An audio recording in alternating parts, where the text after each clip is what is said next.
Esto es Quien Resulte Responsable, un programa de información y denuncia para una sociedad que dice, ya basta, de impunidad, corrupción y falta de respuesta. Federico Mayorga y un grupo de profesionales de la comunicación presentan temas de actualidad, análisis y entrevistas a personajes de la vida pública. Quien resulte responsable. Periodismo de investigación, crítica y denuncia, sin censura. Ganadores del Premio Nacional de Periodismo en la categoría Denuncia Ciudadana. Amigos, gusto en saludarles. Excelentes noches. Digo, una noche fría en la mayor parte del país, con lluvias. Pero gracias por hacernos el honor de recibirnos en sus hogares después de este corte de semana, de este puente del 15 y 16, esperando que hayan pasado las fiestas patrias en alegría, en compañía de sus seres queridos, que eso es importante, a los amigos, y festejar el 205 aniversario de nuestra independencia. Carlitos Félix, con el gusto de saludarte, buenas noches. Federico Mayorga, buenas noches a ti, a todo México, desde Cuernavaca, Morelos, buscando a quien resulta responsable, y todavía con los remanentes de las fiestas patrias, con muchas noticias sobre el caso Ayotzinapa, el tema Egipto, sí, y mucho más. Así es, pero Carlos, antes que nada vamos a empezar con un asunto que lamentablemente, digo, me da tristeza ver unas declaraciones del rector de la UAS, donde dice que, bueno, ya el fideicomiso se deshace, y vamos a ver unas declaraciones también del diputado Melesio Ojeda. Digo, que lamentablemente, qué tristeza que todo tengan que agarrar y encubrirlo, que no tengan que decir las cosas con claridad. Digo, porque aquí está la denuncia que se presentó ante la Procuraduría General de la República. Sí, esta denuncia precisamente habla de todo lo que estaba pasando con el asunto del fideicomiso. Sí. Correcto. Esta se presentó en Culiacán. Obviamente aquí está la averiguación. El 24 de julio se presentó la demanda de amparo, ¿sí?, de 1,120 trabajadores. Aquí está en el juzgado de distrito. El juzgado de distrito se declaró incompetente en materia administrativa y se fue a Culiacán el expediente. Regresaron el expediente a la Ciudad de México. El juzgado tercero lo mandó al colegiado, sí, y el colegiado resolvió que se quede en la Ciudad de México. Pero lo triste de todo ello, que obviamente, todo esto fue a base de situaciones jurídicas, sí. En el cual se hizo mención cuál era la situación de todo el procedimiento, ¿no? Entonces estuvieron investigando, y los abogados encontraron que, bueno, sí, bien cierto, el fideicomiso primero fue violatorio, como se lo dijimos en su momento a Melesio, y reconoció él en una entrevista que estuvo mal. Sí. Las últimas veces que estuvimos allá, mandó Melesio un abogado para hacer las negociaciones para que se regresara todo lo que era el fideicomiso, que estaba mal estructurado y mal hecho. Uh-huh. Obviamente, se dieron las cosas. Tenemos un audio, tenemos a Paulina Sáenz.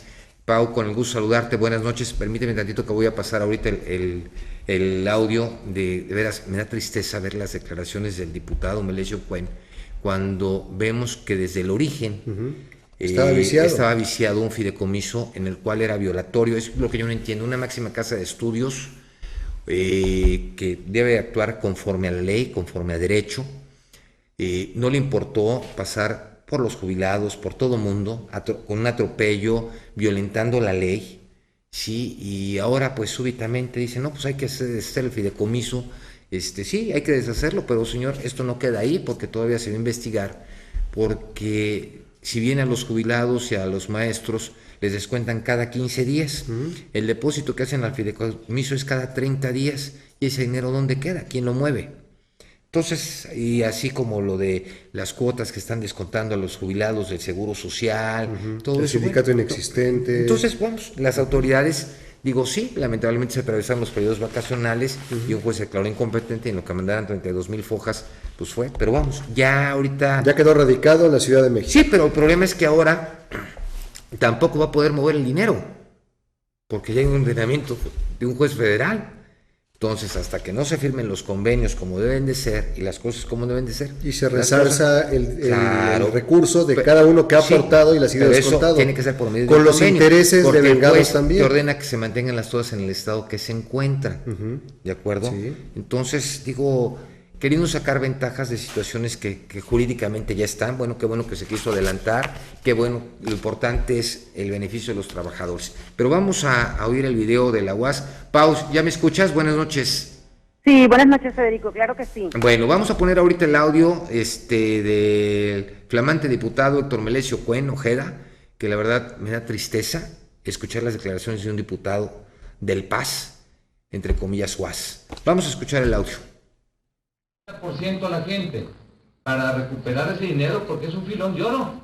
Los abogados de esos 30 millones que les acaban de dar a los trabajadores se echaron a la bolsa como 10. Entonces van a seguir haciendo lo mismo. Bueno, entonces ¿qué hay que hacer? Regresen al fideicomiso, ¿no? Y una vez que se regrese el fideicomiso, pues lo del nuevo ingreso, como ya van a entrar sin la jubilación, ya no se va a gravar más la universidad. Y como dice el rector, los jubilados se van a ir muriendo. Y en la medida que se vayan muriendo, va a haber más liquidez. En 50 años le van a hacer un monumento al rector. Sí, pues lógicamente. Qué lamentable. ¿Cómo ves? Los jubilados se van a ir muriendo. A ver, señor diputado. No, y eso lo dijo el rector. Esa es la voz del diputado, sí, ¿no? pero dice que lo dijo el rector. Sí, bueno, pero a ver.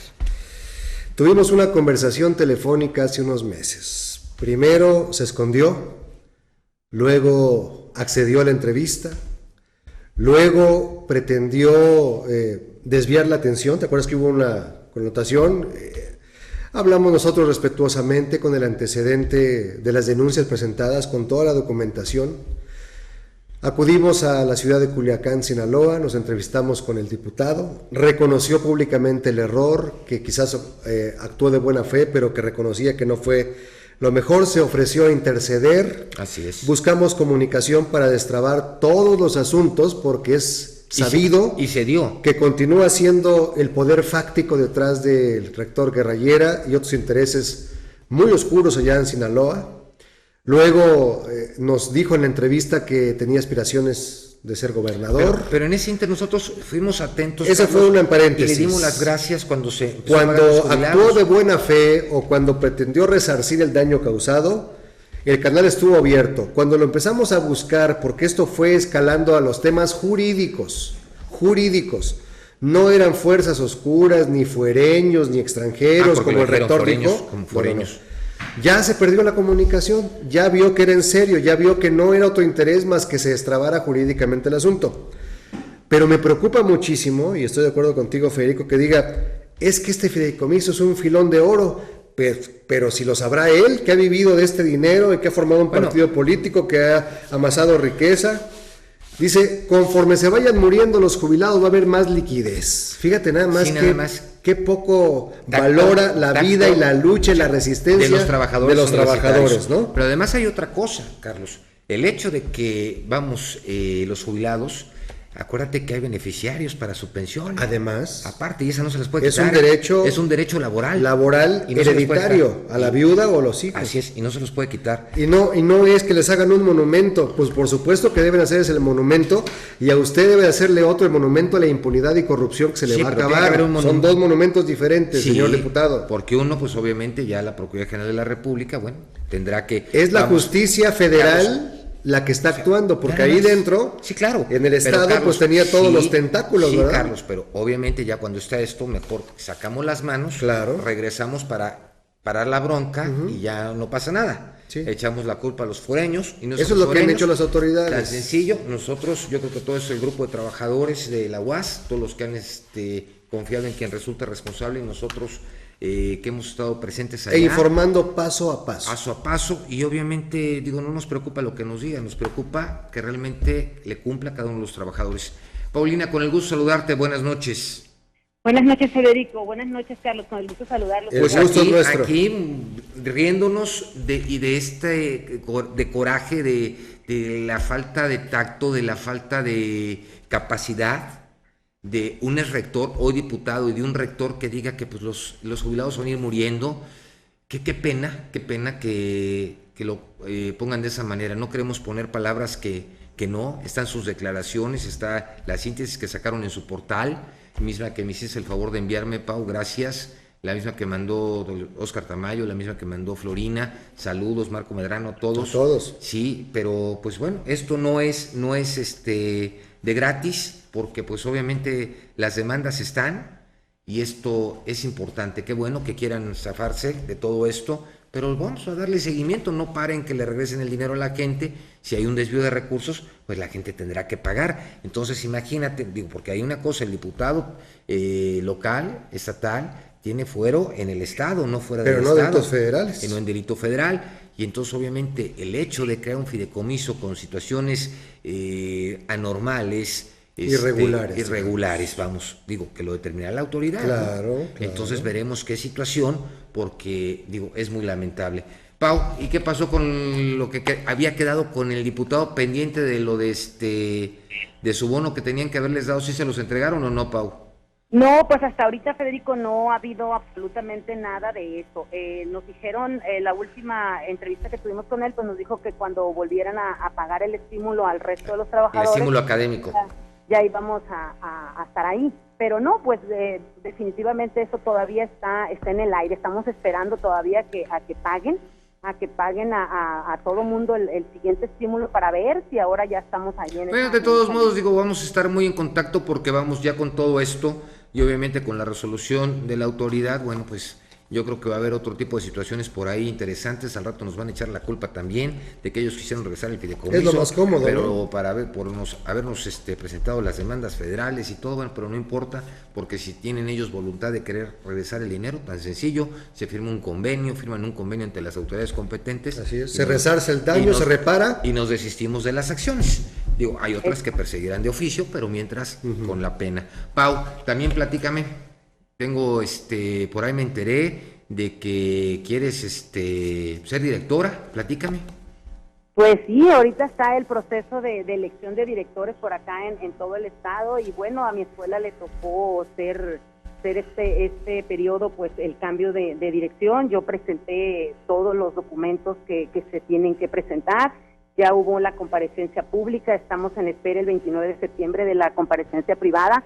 Hasta ahorita las cosas pues van caminando. Yo sé que estoy en desventaja en cuestiones políticas y de preferencia de ese tipo. Pero esa es una de las tristezas que da. ¿Por qué en desventaja en situaciones políticas? Yo creo que hay una cosa, la universidad es de todos, y es una de las cosas que no entiendo. ¿Por qué tiene que seguir siendo esto botín político, las direcciones para votar, para seguir involucrando a gente en el PAS? ¿Por qué? O sea, yo creo que la política tiene que sacar las manos de todo ello, porque ya no es justo que sigan manejando la Universidad Autónoma de Sinaloa, que es de todos los sinaloenses, ¿sí? De un partido político. Sí, exactamente, yo estoy completamente de acuerdo. Yo en mi presentación incluso estoy segura que voy a salir muy bien en la evaluación de parte de la comisión de postulación, pero bueno, la decisión se tomará el 8 de octubre en el Consejo Universitario, y pues ahí los consejeros realmente son los que van a votar en base a lo que la comisión de postulación... Sí, pero acuérdate que hay de repente Héctor Melesio Cuen manda sus WhatsApp, manda sus mensajes para que voten los consejeros, y ahí es donde se hacen los cambios, ¿no? Pero yo creo que es por actitud, y yo creo que de capacidad. Si fuera por capacidad y por méritos, ya estaría listo. Pero bueno, estaríamos muy presentes, y Pau, nosotros seguiremos en pie. Yo creo que estaremos la semana que entra por allá, y bueno, pues tendremos que hacer también una investigación, cómo se van a nombrar a estos nuevos directores. Digo, si realmente va a ser por conocimiento o va a ser a modo para que obviamente todo lo que diga el rector le sea aplaudido. Y yo creo que ya basta de eso, ¿no? Yo creo que la universidad es de todos, no de un rector ni de alguien detrás del trono, Héctor Melesio Cue, que se siente el rector omnipotente de la Universidad Autónoma de Sinaloa. Pues sí, definitivamente. Aquí los vamos a esperar con mucho gusto la semana que entra, y espero tener la oportunidad de pasar a saludarlos, Federico. Sí, por favor, Pau, y también por favor pásales el mensaje a todos los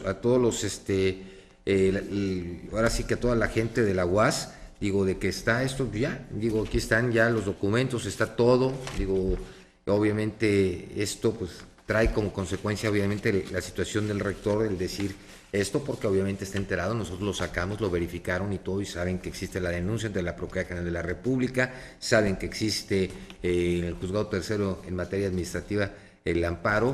Digo, ellos simplemente al momento que se les hizo la jurisdicción voluntaria, donde se les pidió la rendición de cuentas por parte de 3 trabajadores, ¿dónde está mi dinero? Quiero saber qué está pasando con este fideicomiso. No les interesó, y de ahí emana la situación del acto administrativo de la demanda de amparo, y obviamente la demanda ante la Procuraduría General de la República. Entonces, bueno, yo creo que su grupo de asesores sabrán y lo están tratando de arreglar de una manera, bueno, tranquila. Pues qué bueno, lo que queremos es que realmente la gente tenga su dinero, y sobre todo es su dinero, que se castigue a las gentes que crearon este fideicomiso. Y también esa es la segunda parte, ¿no? Porque pues ahí digo, porque eso es importante. No puede quedar impune. No puede quedar impune, yo creo que ya basta de impunidad. Gracias, Pau, un fuerte abrazo y saludos a todos. Por favor, ¿algo más que quieras agregar? No, pues Federico, muchísimas gracias. Nosotros seguimos confiando en ustedes, sabemos que esto está avanzando gracias al trabajo. Y estamos encima, Pau, estamos encima. Claro que sí, Federico, se los agradecemos mucho. No, al contrario, un fuerte abrazo a todos ustedes y una disculpa porque se atravesaron las vacaciones, sobre todo porque el juez tercero de distrito en materia administrativa se declaró incompetente, tuvo que mandar 32,000 fojas, que es lo que contiene el amparo, a Culiacán, y de Culiacán nuevamente el regreso, y al momento de regreso es mejor que diga el colegiado, mando el expediente al colegiado y que el colegiado determine, pero bueno, ya está determinado y así son las cosas, y entonces continuaremos con este asunto porque ya es el momento que se tienen que aprender las autoridades universitarias a respetar a la comunidad universitaria, maestros, alumnos, gente sin tendencia, cómo los maltratan, cómo hacen lo que están haciendo. Yo creo que no es un botín la universidad es una casa del saber para aprender, donde todos realmente ponen su mayor esfuerzo, me refiero a los maestros, los trabajadores. Entonces yo creo que no es botín de unos cuantos. Pau, te agradecemos mucho y un fuerte abrazo para todos. Igualmente, Federico, hasta luego. ¿Cómo ves, Carlitos? Digo, no nos extraña, ¿no? No nos extraña, pero de veras. De la misma calaña los dos, ¿no? Sí, no. De la misma hechura. Sí, no, pero digo, qué tristeza, porque yo creo que las cosas son abiertas. Debieran serlo. Digo, como transparente, rendición de cuentas, recursos. Yo se lo dije, aquí está esto. Yo tuve la reunión que tuvimos con el abogado allá, se le enseñó la demanda, estuvo la gente del jurídico, dijo, sí, pues hay que deshacer el fideicomiso. ¿Por qué no decir, señores, el fideicomiso no se hizo como se tenía que hacer, tenemos que aceptar que nos equivocamos? Sí. Se tiene que entregar el fideicomiso, sí. Y eso no es echarle la culpa, simplemente la gente, los jubilados, los abogados que estuvieron ahí en ese asunto, se tardaron 8 años en sacar el asunto, sí, no hubieran entrado los abogados. Y seguirían otros 8 más si no hay la denuncia en el programa, ¿no? Pero no hubieran intervenido los abogados si no hubiese ninguna situación irregular e ilegal. Claro. Y al momento que modifican un contrato colectivo en perjuicio de los trabajadores, ya es un acto ilegal. Así es. Entonces, obviamente la gente tiene que defender sus derechos. ¿Qué quieren? ¿Que agarren y que se agache? Por favor, basta. Pero el asunto es que están buscando culpables. Ya aquí encontraron a unos a quien echar la bolita. No hay problema. Pero el asunto no nace de nosotros. Es una denuncia de los trabajadores. La responsabilidad sí es de nosotros. Quienes cometieron o no, Carlos, la irregularidad fueron las autoridades. Carlos, nosotros sí tenemos una responsabilidad. Con el público y con. ¿Y sabes cuál es nuestra responsabilidad? Respuesta. No ser copartícipes. No, correcto, esa es nuestra responsabilidad, sacar las cosas. Tengo otra gente en la hoja, otra señora que es excelente y estimada amiga, Florina García. Florina, con el gusto de saludarte, buenas noches. Buenas noches, el gusto es mío. ¿Cómo estamos? Mayorga, Carlos Félix. ¿Cómo estamos, mi Florina? Volver a saludarlo.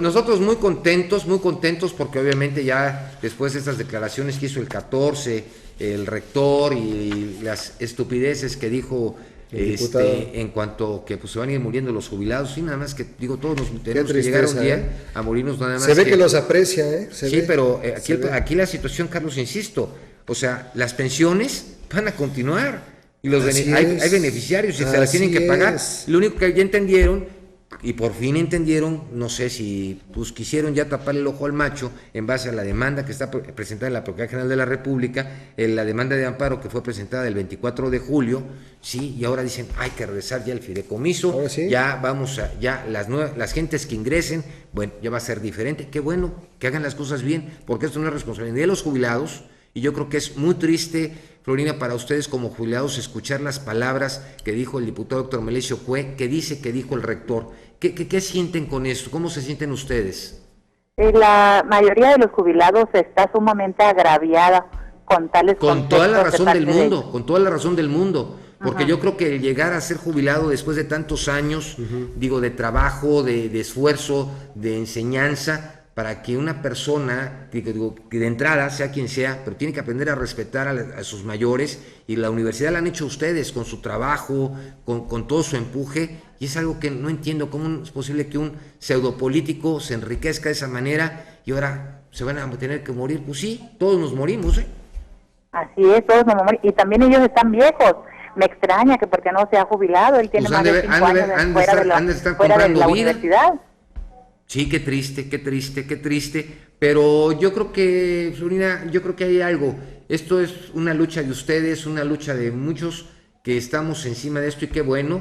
Digo, ahora tienen que venir la segunda parte, porque ahora van a tener que hacer convenios para que obviamente con todos sus amparos y todo lo que hay, y con lo de la Procuraduría General de la República, bueno, pues se tengan que aclarar y encontrar muchas cosas, sobre todo qué pasó con la Secretaría de Educación Pública, qué pasó con la Secretaría de Hacienda y Crédito Público, qué pasó con la Comisión Nacional Bancaria para ver lo de ese fideicomiso, qué pasó con las cuotas que le están descontando a la gente jubilada del Seguro Social, qué pasó con ese punto 5 que están descontando de un sindicato inexistente, qué pasó con las cuotas que le están descontando quincenalmente y hasta al mes lo aportan a ese fideicomiso. Ese dinero, ¿dónde queda? ¿Qué manejo le dan ese dinero? Porque, vamos, son muchas cosas que se tienen que aclarar, pero lo más importante es que se les regrese y se les reintegre el dinero que es suyo, y por eso lo han trabajado. Florina, un fuerte saludo para todos, para Marco Medrano, para todos, y estamos en contacto, sí. porque y que recuerden que la lucha de los jubilados sigue, porque todavía no, pero no nada más la de ustedes, porque nosotros estamos que con hicieron ustedes. Su demanda, fallecieron y no se les ha dado a sus deudos lo que correspondía. Sí, pero del son fideicomiso. beneficiarios y obviamente eso lo van a tener que entregar, porque al final de cuentas las cosas tienen que ser claras. Y qué bueno, qué lástima que se haya tenido que llegar a las demandas. Ya estarse burlando y jugando con la muerte de los jubilados, que pues yo creo que nadie tiene ganas de morirse. Todavía tenemos mucho que dar, y sobre todo ellos también ya están viejos, algún día se van a jubilar, porque ya están en edad de jubilarse, pero si no quieren jubilarse, por algo será. No, porque todavía quieren llevarse más. Por eso, así de sencillo. Flori, un fuerte abrazo para todos, por favor. Que Dios los bendiga y cuídense mucho, y espero estar con ustedes la próxima semana. Aquí lo esperamos con mucho gusto. Que estén bien. Hasta luego, buenas noches. Hasta luego. Bueno, pues amigos, vamos a un corte, y bueno, esto ya es tema, pero continuaremos con todo esto, y ahora sí, más pegaditos a todo, porque no vamos a permitir ya ni una anomalía, ni un atropello más, y menos ese tipo de comentarios absurdos. ¿Estás de acuerdo, Carlos? Qué vergüenza, me da pena ajena. ¿Quisieras hablar con Melesio Cuen? Me da pena ajena que los sinaloenses, mis paisanos, tengan esos representantes en la máxima casa de estudios, a un legislador como este hombre que se expresa de esta forma a trabajadores que han dado su vida en pro de una institución educativa, que se burlen, que se mofen, que busquen culpables, que van la responsabilidad, que ahora pretendan satanizar a quienes han hecho uso de su derecho, y pues hasta donde tope el marco jurídico. No se confunda, no hay ningún otro interés más que un acto de justicia y de regresar lo que le corresponde a quien ha aportado con su dinero, para un fideicomiso que de entrada el propio Héctor Melesio Cuen reconoció que estaba mal hecho, pero eso no basta, tendrá que responder a la justicia. Pero se fundió el paz. Y entre otras muchas cosas. Vamos a un corte y continuamos.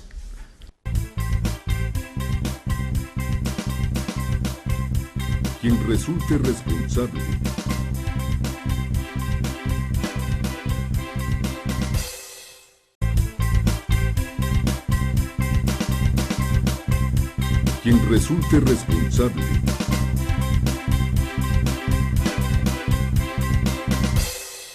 Amigos, gracias por estar con nosotros aquí, quien resulte responsable. Bueno, le damos la bienvenida a la diputada Norma Alicia Popoca, presidenta de la Comisión de Equidad de Género del Congreso de la 53ª legislatura. Muchas gracias. Está aquí porque eran llamadas que venía, que tenía mucho trabajo, pero ya está aquí, ya nos cumplió. Aquí estoy. Por lo menos unos minutos, pero ya aquí está con nosotros. Aquí estoy, cumplida con mucho gusto. Cumplida es. Con mucho gusto. Lo que más que andado con mucha chamba. Es que dejaron un tiradero la legislatura anterior. Bueno, ¿para qué? Bueno, ¿para qué entramos? Son 2 legislaturas que qué tristeza, ¿eh? Bueno, sin comentarios, ¿verdad? Esta es la número Bueno, 53. La 53, Es la así primera ocasión en que hay 11 partidos políticos 11 representados. partidos políticos. Además, un mosaico. Imagínense cómo es nuestra junta política, Caramba. la Junta de Coordinación Política, donde estamos los grupos parlamentarios, pero también los de las fracciones. Entonces se vuelve un verdadero interesante ¿Qué pasaría momento. que realmente al momento que se nombra una legislatura, en ese momento dejaran de representar a los partidos políticos como tal, realmente se dedicaran a representar al pueblo y en ese momento dejaran los colores de cada uno de sus partidos y realmente fuera un poder legislativo para el pueblo, para el ciudadano, porque fue quien los nombró? Sí, por supuesto. Yo podría decir que independientemente de los colores partidistas, desafortunadamente hay que decirlo, existen intereses. Y es ahí donde independientemente del... Qué pena. Es una pena, pero es que es una realidad. los intereses deberían de ser realmente nada más. Servir. Porque para eso cobran y cobran bien. Desafortunadamente se vuelve, por lo que he vivido en estas primeras reuniones de coordinación de junta política, que aunque hay un mosaico, pues todos de alguna manera aspiramos a tener alguna comisión. Por ejemplo, en el tema de las comisiones decíamos, bueno, yo quiero esta porque tengo el perfil o porque ya tengo una trayectoria o porque me interesa tal tema. Ojalá las comisiones no se instalen hoy, trabajen un mes, 2 meses y después no haya reuniones, no haya trabajo, no haya continuidad. Me parece que más allá de los intereses de colores o de partido o de intereses de grupo, tiene que prevalecer un interés de servicio. Y si la comisión, la que quieran, del tema que quieran, sea seguridad, sea equidad de género, sea economía, desarrollo económico, desarrollo agropecuario, verdaderamente esté interesado en servir en el tema que la comisión está presidiendo y que sirva para servir. Pero llamó mucho la atención que en esta primera reunión y distribución, Sí. no reparto, distribución reparto, diría yo, de las comisiones donde debiera prevalecer el perfil del El abogado perfil. que la pretende coordinar o encabezar, Claro. tuvieron que entrar incluso los presidentes de los partidos políticos a las negociaciones al estira y afloja para ver quién se quedaba con las más trascendentes en materia de Hacienda, Gobernación y Gran Jurado, donde va más allá de cómo nos organizamos para funcionar. No, vamos Para a ver negociar. cómo nos repartimos para hacer contrapesos en cuanto a lo que los rojos quieren y los verdes no permiten, y los amarillos ya se comprometieron y los azules están como para rayos. ¿Cómo fue esa negociación? Muy interesante, fue anecdótico. ¿Por qué? Porque los presidentes, llegando uno que conocemos, el primero que llegó a la Cámara, fue el presidente del PRD. ¿Por qué? Porque empezaron a observar que los grupos parlamentarios y las fracciones empezábamos a ponernos de acuerdo en una propuesta de distribución de comisiones. Y ahí no les gustó. No les pareció justo la distribución, el esquema que se estaba proponiendo, y entonces es cuando llega él Entraron a tratar a alinear a su gente. a tratar de que, a ver qué está pasando. Fue cuando nosotros dijimos, a ver, eso es un tema nuestro, Sí. es un tema que tenemos que resolver nosotros los diputados, pero como ya trajeron o ya invitaron o el presidente quiso venir, pues entonces llamemos a nuestros presidentes. Pero ¿por qué lo hicieron? Porque tan sencillo, señor, con permiso, que le vaya bien. Porque ya estaba ahí en la reunión, en la oficina de la mesa directiva, él ya se encontraba ahí y estaba haciendo uso de la voz, dado que se lo estaba otorgando la presidenta de la Junta de la Coordinación Política. Así es que en ese entendido de un cierto margen de actuación dijimos, bueno, ¿van a estar los presidentes? Que vengan los Presidenta, presidentes a negociar. que vengan, no, ahí voy a entrar, que vengan los presidentes para que se dialogue mutuamente en pongan cuál de fue el acuerdo. punto, cuál fue el punto clave aquí, cuál fue la postura de Acción Nacional. Por ningún motivo, presidente del PRD o integrantes diputados del PRD, por ningún motivo, Acción Nacional va a apoyar una propuesta de una presidencia de la Comisión Pero de pusieron a Gobernación. modo. Ah, bueno, eso es otra cosa. Allá voy. La presidencia de la comisión no la puede tener el propio PRD, porque es una contradicción, porque es un contrasentido. Entonces, se manifiesta eso, los presidentes se van y nosotros nos quedamos a seguir trabajando en lo que nos corresponde, que es precisamente hablar de las comisiones. y de qué es lo que debe de coincidir. Hasta ahorita, lo digo por mi comisión, al menos las comisiones que tenemos en Acción Nacional son de personas que precisamente sí cubren el perfil de la comisión en la que están o en las que estamos. Al menos hablo por Acción Nacional. De los demás, por supuesto que también estuvimos vigilando que tuvieran alguna experiencia, que tuvieran el perfil, la carrera, etcétera. Sí. Creo que tratamos de equilibrar, pero ya en un esquema puesto en claro que Gobernación no podía ser para el partido en el poder. Así de sencillo. Eso fue la motivación que hizo que llegaran estos dirigentes y que de alguna manera pues los diputados pusiéramos muy en claro por qué nuestra negativa a continuar en una distribución de comisiones en donde Gobernación quería o se pretendía que quedara en manos del PRD. Yo sigo pensando lo mismo. Bueno, no debieron estar. Correcto. A mí me gustaría... que antes se guardaban las formas, había una conversación telefónica, se salía a hablar por teléfono, la línea del partido, negociar en otro nivel. Ahora físicamente hicieron presentes en el Congreso, en el Poder Legislativo. Fue algo diferente. Distinto. Diferente. Sí, pero vamos, eso a mí en lo personal como ciudadano, digo, porque si van a estar los presidentes, digo, al final de cuentas, nosotros como pueblo somos los que elegimos. Sí. ¿De acuerdo? Nosotros somos los mandantes, ¿sí? Sí. O sea, hay un mandante y un mandatario. Así es. ¿De acuerdo? Entonces, ¿por qué no invitar a nosotros los ciudadanos para que también estuviéramos presentes? Sí, al final de cuentas así es. Sí, nosotros somos los patrones. Indudablemente. Y por ser los patrones y a los que les están delegando a estas personas en nosotros, bueno, en los que somos ahí los 30 representantes populares, unos, por cierto, de carácter de representación proporcional, es decir, que representamos al partido del que provenimos, pues obviamente debiéramos de estar realizando nuestro trabajo con la claridad, y esto no lo podemos negar, de que procedemos y venimos de un partido político. Todos, porque ahí no hay ningún diputado que sea independiente, como a lo mejor puede ocurrir ya en próximas elecciones o como ya ocurrió. Pero ya con los candados que pusieron cada día va a ser más difícil. Porque ya vieron que es un peligro, ¿no? Sí, porque estamos cansados de los políticos. En el caso del PAN no ha sido esa la intención de estar poniendo los candados. Nos acusan en Puebla, por ejemplo, y dicen, bueno, es que en Puebla también ya están poniendo los candados, como Puebla también hay una censura con el gobernador Moreno Valle, Veracruz, ¿no? En Veracruz. Es decir, no es una cuestión de un partido político u otro, sino que quien está en el poder y quien pertenece a un partido político, finalmente está viendo el peligro, yo lo veo así, el peligro que significa que un ciudadano, que yo tengo mis dudas al respecto de las candidaturas independientes, realmente cada uno de ellos, si lo analizamos, en algún momento tuvieron que ver con algún partido, salvo el caso de este joven en Guadalajara, muy joven. Bueno, eso dice él, pero en algún momento sí ha cumplido con su obligación ciudadana pero es muy diferente. De haber votado. Sí, pero es muy distinto. Bueno, él dice, es que yo creo que no podemos dar por hecho que cuando él decía, yo no soy político. Políticos somos todos. Claro.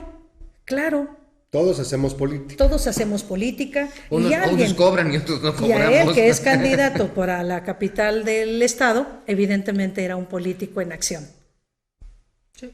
Ok.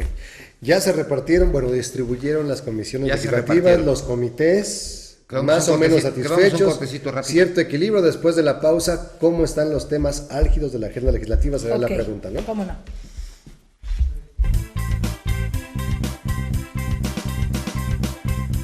Quien resulte responsable.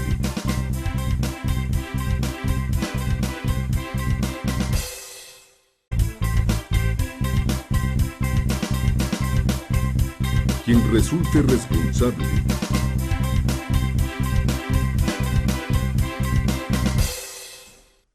Amigos, gracias por continuar con nosotros aquí en Quien Resulte Responsable. Bueno, pues ahora sí la pregunta que hizo Carlitos, para con eso darle las gracias por su participación el día de hoy, pero un día sin que inicie todo el programa. No, claro, por supuesto que sí.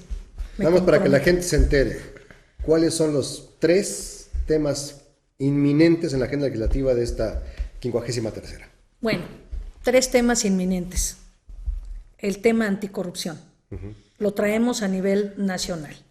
Lo propusimos a nivel nacional en nuestra plataforma, lo presentamos en la legislatura anterior federal y obviamente también en lo local. Por lo tanto, es un tema clave toral y nada menos la sesión pasada yo ya hice una exhortación a la Contraloría y a la Entidad Superior de Fiscalización precisamente para que den los formatos de esta parte de la declaración de intereses. Esto es algo que revoluciona. Conflicto de interés. Cambia indudablemente nuestra actuación como funcionarios electos popularmente o designados, en este caso, por partidos políticos, porque finalmente tienes que separar tu interés, ¿no? Por, obviamente, y declararlo.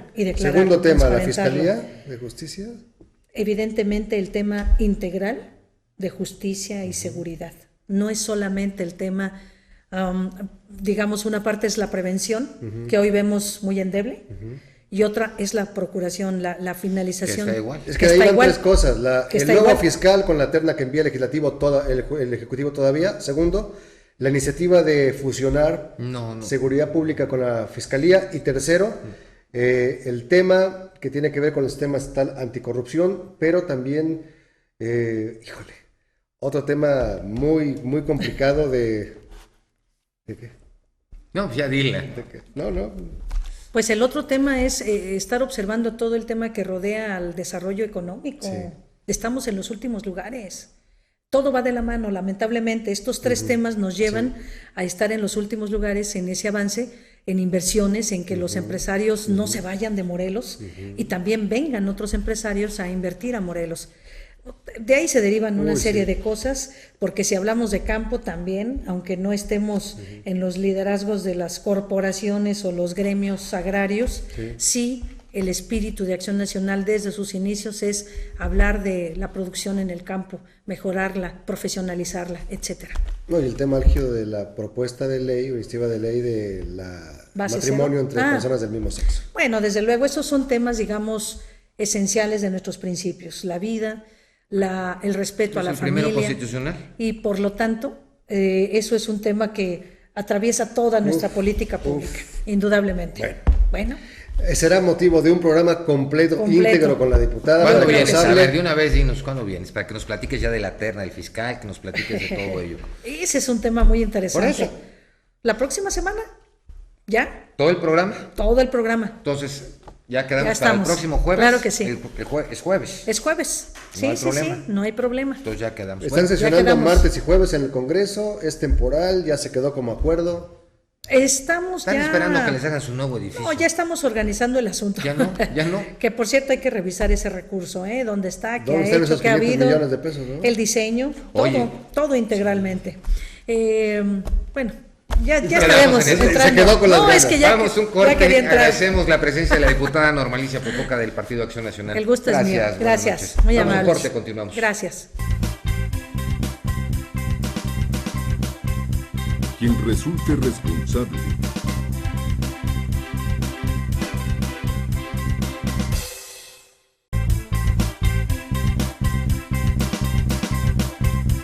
Quien resulte responsable.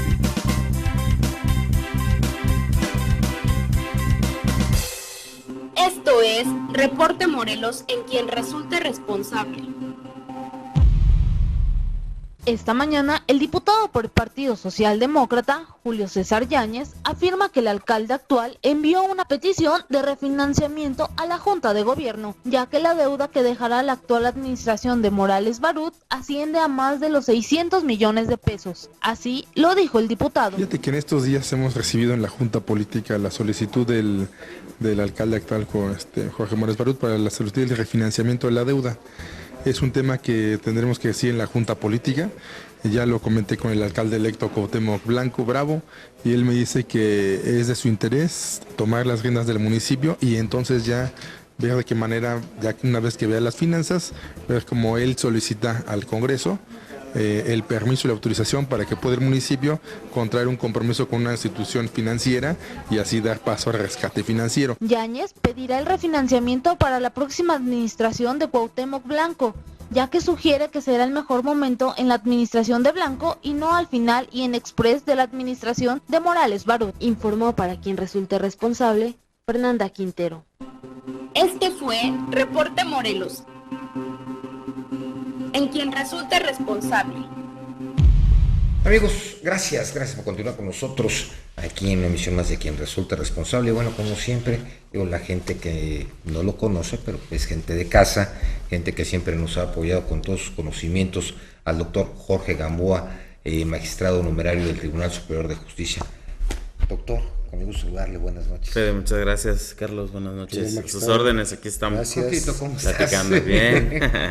¿Cómo bien, estamos? bien, contento, trabajando, ahí iniciando proyectos en el tribunal, muy interesantes, con el Comité de Mejoras y Evaluación de Juicios Orales, ahí con muchos proyectos interesantes para cerrar el último semestre del año. Viene ya en el mes de febrero, parte de las autoridades federales ya inician también con el procedimiento de los juicios orales. Tengo entendido que ustedes han sido una parte fundamental en este proyecto porque han capacitado, han estado auxiliando a sus homólogos también, jueces, magistrados, dentro del sistema acusatorio adversarial. ¿Qué tan viable realmente crees que se pueda llegar a esa meta en cuanto a la capacitación? Porque muchas veces, ¿qué es lo que pasa?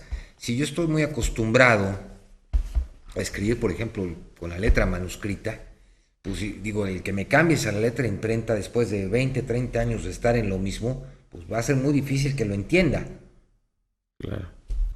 Yo creo que, hablando de manera particular a los que nos ha tocado involucrarnos en la capacitación de la gente del Poder Judicial Federal, el Poder Judicial Federal está haciendo un esfuerzo muy grande, de verdad, pero yo le reconozco al Poder Judicial Federal la apertura que está teniendo en el sentido de que está dándole la oportunidad a secretarios, a oficiales, que entren al curso, ¿sí? Para aspirar a ser jueces, proyectistas, y no está jalando a los jueces del sistema tradicional y los va a habilitar, lo que hicieron en algunos estados de la República. Sí. Entonces, ahí va a haber complicaciones. Claro. Entonces aquí el Poder Judicial Federal lo que ha podido y lo que ha establecido es la posibilidad de que estos jóvenes, porque la mayoría son jóvenes, pero gente de mucha experiencia, puedan aspirar mediante un concurso de oposición que precisamente fue el día de hoy. Hoy fue el examen de conocimientos, ya después de un mes de capacitación, y la próxima semana es el examen oral y después viene la entrevista para definir aproximadamente a 60 jueces del nuevo sistema de justicia adversarial. Son 170 aspirantes. Fue convocatoria cerrada. ¿Del Consejo de la Judicatura? Federal, sí. ¿Y quién va a calificar eso? Un comité que está representado por un consejero federal, por un juez, por un magistrado y por demás gentes del Consejo de la Judicatura Federal. A mí lo que me llama la atención y donde nosotros hemos reparado mucho es que, obviamente sabemos que a nivel federal se cuenta con los recursos, ¿sí? Pero aquí creo que ellos los han canalizado muy bien en el sentido de que han dado la oportunidad de que se capaciten con extranjeros, con nacionales y con operadores. Entonces ellos han podido ver la gama. Cuando nosotros empezamos, tú lo recordarás, 2008, ¿sí? Nosotros la única referencia que teníamos del sistema como tal era Chihuahua. Nada más. Entonces no teníamos para dónde voltear, o volteábamos para Chihuahua. No había dinero. Sí, no había claro. dinero ni los recursos. O sea, nosotros o volteábamos para Chihuahua o volteábamos para Latinoamérica como Chile como Colombia, como Perú. Sí. Pero Chile, por ejemplo, que mucha gente confunde esas cuestiones. Chile no tiene un sistema como el que nosotros tenemos porque ellos no tienen fundamentación y motivación. De hecho, ellos atienden 15 audiencias en 1 hora. Y fíjate lo que son las cosas. De hecho, ellos copiaron el modelo de la averiguación previa. Claro. No lo tenían como tal. Sí. Entonces, a nivel federal, se contó con los recursos y hubo gente muy valiosa dando clases en todos estos procesos. Y en estos días se estarán definiendo esas plazas. No creo que sean suficientes, ese es un hecho. Y yo creo que a la larga o muy pronto van a tener que abrir una convocatoria. Y es donde muchos de los jueces locales van a querer, obviamente, emigrar al Poder Judicial Federal, ¿no? Yo he comentado en voz alta de repente a los directivos y a la gente que está al frente del Instituto de Capacitación del Poder Judicial Federal, pues que deberían de aplicar la regla del Real Madrid, ¿no? O sea, ellos donde ven un jugador que brilla, pues se lo traen, ¿no? Sí. ¿Qué hace? Permean los demás, capacitan los demás y los saca adelante, ¿no? Entonces aquí yo creo que el punto Y de verdad, yo no... Y es yo bien no cierto, lo es sí, bien claro. cierto. Yo no lo digo porque yo forme parte del Poder Judicial de un estado, pero aquí donde deberían de estar las fuerzas muy enfocadas sería en la Fiscalía General de la Nación, en lo que es PGR, ¿no? En lo que es saber realmente cómo van avanzando. El debido proceso. Claro, construyeron unas instalaciones impresionantes en Querétaro, que es la Muralla, que es el centro de capacitación y de formación de la Procuraduría de la República, pero, o sea, ahí es donde se va a concentrar la gran carga de trabajo, ¿no? Cómo van a trabajar los fiscales, cómo van a, obviamente, a presentar los nuevos argumentos cuando ellos están muy acostumbrados a la averiguación previa, ¿no? Y de acuerdo al nuevo, a mí me quedan dudas, porque de acuerdo al nuevo Código Nacional, ya el fiscal ya no puede llevar ni la carpeta, o sea, ya lo tiene que llevar de memoria. Yo me pregunto, y es lo que platicaba yo hace rato con el licenciado Cuauhtémoc, si por ejemplo, si hablas de un delito patrimonial, tienes que tener todas las cifras aquí, y si no ¿qué vas a hacer? No, pero más, Fede, o sea, cuando hablamos de delitos financieros o delitos patrimoniales o de defraudación fiscal, tradicionalmente el fiscal generaba un oficio para la Comisión Nacional Bancaria de Valores y el comisionado enviaba la respuesta. Ahora y ya no la puede recibir el fiscal. Ya no. No la puede recibir él directamente porque él se estaría constituyendo en un órgano para presentarse en una audiencia, claro. Entonces no puede hacerlo. Entonces toda esa metodología se tiene que cambiar y tienen que modificar esa forma de pensar. El Poder Judicial Federal está trabajando, por ejemplo, de una forma diferente a como algunos estados. Ahorita, por ejemplo, la novedad es que van a designar un juez administrador, ¿sí? ¿Por qué? Porque dicen, no es lo mismo que un administrador te haga y te organice tu agenda a que te lo organice un par, ¿no? Veremos cómo les funciona, veremos si la fórmula les da, porque yo les pregunté nada más, ¿qué va a pasar cuando estés, por ejemplo, en un distrito en donde esté alejado de la capital? Vamos a suponer que sea Puerto Vallarta, ¿sí? Y que nada más tengas a 3 jueces y uno es administrador. Pues ya nada más esos 2 van a poder intervenir porque el otro ya está contaminado. Y entonces cuando sea una audiencia de debate, vas a tener que traer a los de Guadalajara con 2 horas o 3 aproximadamente de viaje y van a dejar Guadalajara para estar en Puerto Vallarta. Y con otra, ¿no? ¿Qué va a pasar con los delitos graves? En este caso con delincuencia supuesto, organizada. Claro. Porque, vamos, si bien es cierto, tienes que tener las mismas garantías que o sea, lo tienes que trasladar, que la audiencia tiene que ser pública. Así es. Digo, por ejemplo, en el Estado de México ya los pusieron cuando son delitos graves, en una burbuja, como si fuera una pecera. Y viola un principio que es obviamente el de la libertad en audiencia, ¿no? Entonces, desde ahí está ya de origen, están violentando sus garantías en base al primero constitucional. Yo creo que aquí el tema hoy por hoy que debe de llamarnos mucho la atención y que deberíamos de abrir el debate es, ¿habrá prórroga o no habrá prórroga? Eso lo planteamos, ¿te acuerdas? Hace un par de semanas con expertos a nivel nacional y la Secretaría de Gobernación Instituto de no hay Investigaciones Jurídicas de la UNAM. No, vamos muy bien. Y digo, no lo creo, Nada más, ¿qué porcentaje de estados ya lo ha implementado? No, pues nada más hablar de uno y con todo el respeto, Sinaloa es el último lugar. Fíjate. O sea, Sinaloa no ha iniciado. ¿Cómo lo vas a armonizar con lo que el pasa es que federal? ya se van. Sí, ¿no? Ya se van el año que entra. Sí. No, se van, no importa. O este año. Este año. Sí, o sea, pero, por ejemplo, nosotros que estamos... Las elecciones nosotros estamos rankeados en el número 2 a nivel nacional, ¿no? Después de Chihuahua nada más. Pero la distancia con Sinaloa, pues es abismal, ¿no? O por ejemplo con Jalisco, ¿no? Jalisco ha iniciado nada más con Ciudad Guzmán. El mismo Distrito Federal, nada más los delitos no graves. Sí, claro, y todo lo que falta, ¿no? Digo, yo creo que no debería, yo en mi particular punto de vista, no creo que debería de haber prórroga. Estoy de acuerdo. Porque si hay prórroga, la vamos a volver a querer prorrogar. Claro. Es como cuando la tenencia, ¿no? Así es. Es como cuando tenías que pagar la tenencia, sabías que no pasaba nada porque llegaba la prórroga. Pero como en Morelos fue de manera gradual, ¿no? Por distritos y luego se detuvo un momentito y luego ya... La ventaja que tuvimos nosotros es que fue una reforma integral, o sea, no nos reservamos delitos. Así es. O sea, nosotros entramos con todo y eso nos ayudó. Todavía un sistema híbrido, todo el antiguo. Así es. Y luego empezaron ya las carpetas de investigación. Sí, pero por ejemplo, hoy nosotros les podemos explicar, por ejemplo, justicia para adolescentes. ¿Qué pasa con una incompetencia? Sí. De un tradicional adversarial. Y ellos dicen, pues me quedo con el asunto. No, es que no te puedes quedar con el asunto. Tienes que deshojar la carpeta y le entregas en una audiencia. Justicia para adolescentes. Claro. El tema de justicia alternativa. Sí, o qué pasa con aquel asunto, y rapidísimo, ¿no? Cuando había que consignaban una averiguación previa por lesiones y la persona moría en el término, ¿no? Bueno, pues venía una ampliación del ejercicio. Aquí no existe. Ya no hay. Aquí tienes que iniciar una nueva investigación y en su momento vendrá una acumulación de acusaciones. Sí, pero ya no puedes agarrar y decir, hago una ampliación por el delito de homicidio. Ya no. Pero eso lo aprendimos nosotros, pues echando a perder.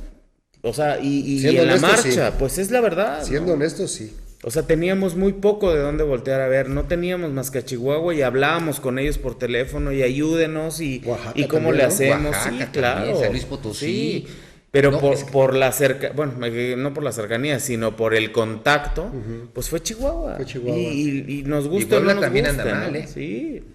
Sí, o sea, hay mucho que aprender, mucho que aprender. Sí. Ojalá realmente los presidentes de los tribunales superiores de justicia de cada uno de los estados, los gobernadores, realmente se pusieran y se aplicaran en todo ello y aprendan de esos dos estados, de Chihuahua y de Morelos. Y aquí, por ejemplo, en el estado, a mí me da gusto escuchar a la diputada que hace un momento estuvo aquí. Me da gusto escuchar el énfasis y el ímpetu que tiene. Es muy auténtica. Y me llama mucho la atención y ojalá en algún día podamos sentarnos en una mesa y debatir y platicar en relación a... Nos hace falta una ley de evaluación, seguimiento y perfeccionamiento. Que eso lo habíamos comentado en alguna ocasión. Siempre lo hemos dicho. Que sí es importante ir evaluando el trabajo de cada uno de los jueces. Y si no apretar las tuercas. Pero además estamos enfocados a que ahí viene la reforma a nivel federal en materia penal. Pero faltan los otros, el familiar, el mercantil. Eso también tiene su dificultad, ¿no? Pues agradecemos mucho al magistrado doctor Jorge Gamboa, magistrado numerario del Tribunal Superior de Justicia del Estado de Morelos, que haya estado con nosotros. Hombre, gracias Para nosotros siempre nos enriquece tus experiencias. Y muy aleccionador. Todo lo que nos enseñas, pero que es muy importante.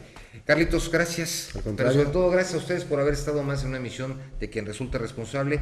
Y a Zapac también le hacemos un llamado. Los vecinos de Vistahermosa se quejan que no tienen agua. Pagaron ellos su cuota ante el Zapac, pero Zapac, como a variar, no pagó, y obviamente los vecinos de Vistahermosa no tienen agua porque pues Zapac no pagó ante la Comisión Federal de Electricidad. Ni modo, yo creo que hay que salir y cerrar San Diego hasta que lleguen las autoridades y pongan orden. Qué pena, ¿no? Pero bueno. ¿Pero hasta enero? Mande. No, hasta ahorita, pues, ahorita, ¿no? Oye, el problema Carlos, es hoy. Si ellos, vamos, tú pagas a ti te llega tu recibo y pagas, digo, ¿no? Si ellos no pagan, se están clavando la lana. ¿Tú crees? No, será cierto. Vamos, no, ya que en corto. Ya nos vamos. Hasta mañana. Mañana ya es viernes. Buenas noches. Esto fue Quien Resulte Responsable. Periodismo de investigación crítica y denuncia sin censura. Hasta la próxima, donde continuaremos buscando a quien resulte responsable.